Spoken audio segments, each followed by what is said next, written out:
करेंगे। टॉपिक का एकदम मक्खन बनाने वाला हूं। अगर मक्खन खाने चाहते हो आप तो प्यारे बच्चे अपने नोट्स अपने पास लेकर बैठ जाइए। टॉपिक का एकदम मैं मक्खन करने वाला हूं।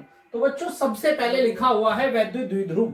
तो सबसे पहले हम वैद्युत द्विध्रुव बनाएंगे और वैद्युत द्विध्रुव बनाना मैंने आपको पहले सिखा रखा है जब मैंने हम आपको वैद्युत द्विध्रुव वाला टॉपिक पढ़ाया था। प्यारे बच्चों वैद्युत द्विध्रुव यानी एक तरफ हम कैसा आवेश रखेंगे माइनस का और एक तरफ आवेश कैसा रखेंगे प्लस का। और प्यारे बच्चों इसकी अक्षय का मतलब होता है इससे अक्ष, देखिए समझिए अक्षय का मतलब होता है जैसे ये क्या है वैद्युत द्विध्रुव आघूर्ण है और इसी से सीधा अगर मैं ऐसे जाऊं ऐसे तो ये जो लाल मार्कर देख रहे हैं आप ये इसकी अक्ष में आ गया। तो ठीक उसी प्रकार हमने इसकी अक्ष में एक बिंदु क्या है बच्चों यहां पर इस प्रकार से अक्ष में एक बिंदु हमने P माना। यहां पर क्या माना है एक बिंदु क्या मान लेते हैं P। समझ पा रहे हैं जो द्विध्रुव आघूर्ण होता है उसकी जो लंबाई होती है वो 2l होती है बच्चों। कितनी होती है 2l। और मध्य बिंदु मैंने क्या माना इसका मध्य बिंदु मान लेता हूं O। अगर मैं जब O माना मैंने मध्य बिंदु तो इधर दूरी कितनी हो गई l, इधर दूरी l हो गई है और इधर भी कितनी हो गई l। और ये O बिंदु से कितनी दूरी पर R दूरी पर ये एक बिंदु क्या है यहां पर P है। कौन सी स्थिति में निरक्षीय स्थिति में। और इस P बिंदु पर ही हमें क्या करना है बच्चों V यानी अर्थात विभव का व्यंजन करना है। अब जो पूरी चीजें आपने यहां करी है उसको उसी प्रकार में आप यहां लिख दीजिए ऐसे करके कि माना हमारे पास एक वैद्युत द्विध्रुव आघूर्ण है जो दो समान परंतु विपरीत आवेशों से मिलकर बना है जिसकी दूरी कितनी है बच्चों 12 है। और मध्य बिंदु क्या है मध्य बिंदु O है। जो मैंने कार्य किया है वही मैं यहां पर लिख रहा हूं मध्य बिंदु O है तथा मध्य बिंदु O से R दूरी पर एक बिंदु P है। R दूरी पर क्या हो गया मध्य बिंदु से R दूरी पर एक बिंदु क्या है P है जिस पर हमें विभव का व्यंजक ज्ञात करना है। और यह देखिए और यह वैद्युत द्विध्रुव आघूर्ण एक ऐसे माध्यम में रखा है जिसका पैरावैद्युतांक के है। अब सही समझ पा रहे हैं। तो ये हमने इसके लिए प्लस क्यू आवेश के लिए यहां लिखेंगे प्लस क्यू आवेश के कारण वैद्युत विभव। अब जैसे मैंने आपको वहां पर वैद्युत क्षेत्र की तीव्रता पढ़ाई थी एकांक बिंदु के लिए तो वहां पर मैंने सूत्र लिया था E बराबर 1/4 pi epsilon not Q upon R square. लेकिन यहां पर हमने एकांक बिंदु का जो सूत्र निकाला था वो ये निकाला था V बराबर 1/4 पाई एप्सिलॉन नॉट इनटू कितना बच्चों Q अपॉन R। तो दोनों बिंदुओं पर इसी सूत्र की मदद से हम क्या निकालेंगे वैद्युत विभव का व्यंजक निकालेंगे। अक्षय स्थिति में निकाल रहे हैं सबसे पहले देखिए हम किसके लिए निकाल रहे हैं प्लस के लिए। तो प्लस के लिए विभव कितना हो जाएगा V1। सूत्र सेम वही लगाएंगे 1/4 पाई एप्सिलॉन नॉट K क्योंकि पैरावैद्युतांक में रखा है इनटू Q अपॉन। अब देखिए R कितनी दूरी है देखिए इस बिंदु पर निकालनी है और इस बिंदु की मैं बात कर रहा हूं। तो क्या आपको B से P बिंदु तक की दूरी पता है। बताइए कि अगर यहां पर R की वैल्यू 5 होती और यहां की वैल्यू L की 2 होती तो ये बची हुई दूरी कितनी होती 3 ही तो होती। जब यहां से यहां तक की दूरी कितनी है 5 है और यहां से यहां तक की दूरी कितनी है 2 है तो आगे को 3 ही तो होगी। तो ठीक वही हमने किया है कि यहां पर क्या कर दिया है हमने R माइनस के L रख दिया है यहां पर। आई होप अब आपको समझ में आ गया होगा।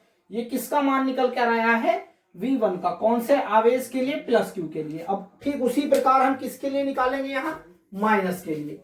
अब देखिए विभव में विभव कब ऋणात्मक होगा कब धनात्मक होगा ये निर्भर करता है आवेश पर।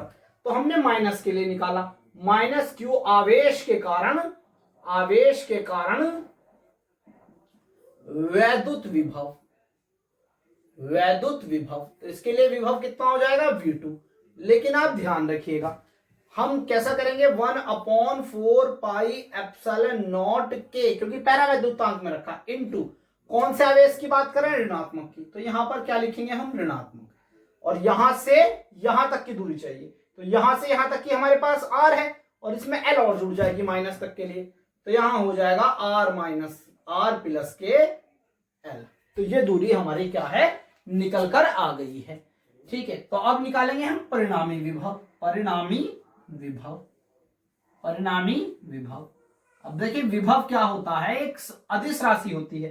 तो परिमाण निकालने के लिए क्या है, दोनों राशि को हम क्या कर देंगे, जोड़ देंगे। यहां पर इस प्रकार से सबसे पहले v1 का वैल्यू रखेंगे। तो v1 बराबर कितना हो जाएगा, 1/4 पाई एप्सिलॉन नॉट इंटू के q अपॉन कितना है बच्चों, r माइनस के l, r माइनस के l प्लस लगाएंगे यहां। ठीक है, v2 का मान ये माइनस का है, पूरा वैल्यू ही माइनस का हो गया है, तो इसे जैसे ब्रैकेट में लिख लीजिए 1/4 पाई एप्सिलॉन नॉट के into Q upon are plus के कितना बच्चों, l। आई होप इतनी बात आपकी समझ में आई होगी। अब देखिए बाहर क्या है चिन्ह है प्लस का, अंदर का चिन्ह क्या है माइनस का। प्लस माइनस कैसा हो जाएगा, माइनस हो जाएगा। तो यहां हो जाएगा v बराबर 1/4 पाई एप्सिलॉन नॉट के q r minus q upon r minus L plus minus minus 1/4 pi epsilon naught के into Q upon are plus के कितना बच्चों, एल। ये चीज हमारे पास निकल कर आ गई है। अब देखिए इसमें ये वाली दोनों चीजें आपको एक जैसी दिख रही होंगी। इसमें कॉमन देखिए आप, एक तो इन दोनों चीजों में ये जो दो हमारे जोड़े बन रहे हैं, इन जोड़ों में कॉमन देखिए आप, एक तो ये कॉमन है पूरा 1/4 पाई एप्सिलॉन नॉट, ये कॉमन है, और एक क्यू कॉमन है। ये दोनों चीजें क्या है, कॉमन है दोनों पार्टी में। तो इसको मैं क्या कर लेता हूं, यहां पर कॉमन ले लेता हूं प्यारे बच्चों। कैसे कॉमन लूंगा, 1/4 पाई एप्सिलॉन नॉट के इंटू क्यू, ऐसे मैंने इसको बाहर ले लिया है कॉमन में। ठीक है, तो ये हो गया r माइनस के l, इधर बचा माइनस 1/r प्लस कितना, l। ये ऐसे हो गया। अब इन दोनों में आड़ी तिरछी गुना कर देता हूं, आ जाएगा 1/4 पाई एप्सिलॉन नॉट के इंटू क्यू, इसकी मल्टीप्लाई इधर करूंगा 1 से हो जाएगा r प्लस l, माइनस इसकी मल्टीप्लाई इधर करूंगा हो जाएगा r माइनस l, इधर प्लस का है r plus l, minus r minus के l। अब देखिए नीचे देखिए, ये एक बार जुड़ रहा है एक बार घट रहा है, तो सूत्र बन गया a की घात 2 माइनस b की घात 2 वाला। तो यहां लिख सकता हूं r की घात 2 माइनस l की घात 2। ये हो गया v बराबर 1/4 पाई एप्सिलॉन नॉट के into Q r plus l, और यहां माइनस है। देखिए जब बाहर माइनस का चिन्ह होता है ब्रैकेट के, तो अंदर के चिन्ह बच्चों बदल जाते हैं। यार प्लस का है, कहे का हो गया माइनस का, आर एल कहे का है माइनस का, कहे का हो गया है बच्चों, सेल सही से बनाइए प्लस का। नीचे जैसे है वैसे ही, नीचे कोई भी हम अभी छेड़खानी नहीं करेंगे। अब बच्चों एक बात ध्यान दीजिए, ये आर कहे का है प्लस का और ये कहे का है माइनस का, तो ये दोनों कट गए। तो अगली लाइन में हम इसका सॉल्यूशन यहां पर लिखेंगे, v बराबर 1/4 पाई एप्सिलॉन नॉट के इंटू क्यू।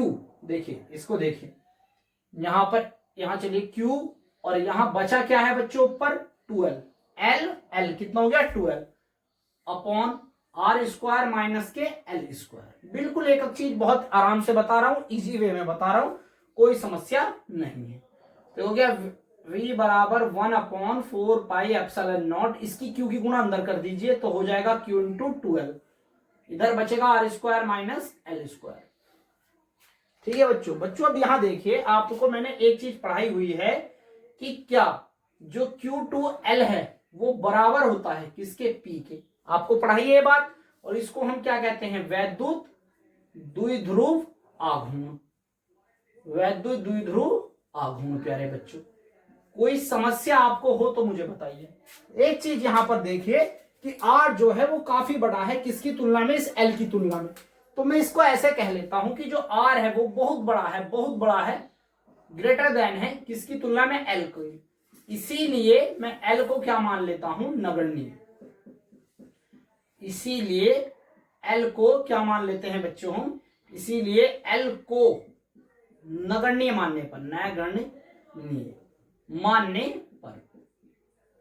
मानने पर अर्थात कितना बच्चों, लगभग किसके बराबर, 0 के। 0 नहीं है लेकिन 0 नहीं है बच्चों, लेकिन 0 से थोड़ा बड़ा है, लेकिन 0 नहीं है। समझ गए मेरी प्यारे बात। इसी लगभग हम इसको क्या मान लेते हैं, अर्थात नगण्य ही मानकर चलते हैं, अर्थात 0, लेकिन वास्तव में 0 नहीं है। तो यहां पर मैं क्या करूंगा, तो v बराबर 1/4πε0 के इंटू ऊपर इसकी जगह क्या लिख सकता हूं, p लिख सकता हूं, तो हो गया p अपॉन, देखिए l तो 0 हो गया, तो क्या बचा रह गया यहाँ पर r की घात 2। उसके बाद कहेंगे वायु अथवा निर्वात के लिए जो k की वैल्यू होती है, ये जो k मैं लगा रहा हूं इसकी वैल्यू होती है 1, तो इसकी जगह 1 रख देंगे हम, कोई समस्या नहीं है। जब 1 की मल्टीप्लाई 4πε0 से करेंगे तो जाहिर सी बात है वही वैल्यू आएगी, और हमारा जो फाइनल रिजल्ट निकल कर आएगा 1/4πε0 इंटू p अपॉन कितना बच्चों, r की घात 2। ये हमारा फाइनल रिजल्ट निकल कर आया है। यहाँ पर यही व्यंजक हमें क्या करना था, इसमें सिद्ध करना था। इसका आप एक स्क्रीनशॉट लीजिए बच्चों, पूरी कहानी आपको आई होप समझ में आई होगी। अगर समझ में आई है तो इसका आप फीडबैक मुझे कमेंट में लिखिएगा। उसी के साथ मिलेंगे नेक्स्ट वीडियो में, जब तक के लिए जय हिंद और जय भारत।